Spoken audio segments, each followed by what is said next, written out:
চট্টগ্রামের সীতাকুণ্ডের আলোচিত জঙ্গল সলিমপুরে এবার সামনে এলো আরও ভয়ঙ্কর এক অভিযোগ। যৌথ বাহিনীর অস্থায়ী ক্যাম্পের পানির লাইনে বিষ মেশানোর অভিযোগে চাঞ্চল্যের সৃষ্টি হয়েছে। ভাগ্য ভালো, সময়মতো পানিতে অস্বাভাবিক সাদা ফেনা আর তীব্র দুর্গন্ধ চোখে পড়ে দায়িত্বে থাকা সদস্যের। মুহূর্তেই সবাইকে ওই পানি ব্যবহার থেকে বিরত থাকতে সতর্ক করা হয়, আর তাতেই এড়ানো যায় সম্ভাব্য ভয়াবহ বিপর্যয়। পরে ঘটনাস্থলে গিয়ে পানির নমুনা সংগ্রহ করে পরীক্ষাগারে পাঠায় আইনশৃঙ্খলা রক্ষাকারী বাহিনী। পানির লাইনের একটি অংশ থেকে উদ্ধার করা হয়েছে বিষের একটি খালি কৌটাও। জেলা পুলিশ সুপার মাসুদ আলম বিষয়টি নিশ্চিত করেছেন।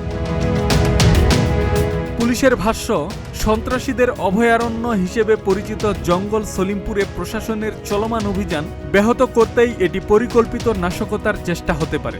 এর আগেও যৌথ বাহিনীর ক্যাম্পে হামলা ও গুলি চালানোর ঘটনা ঘটেছিল।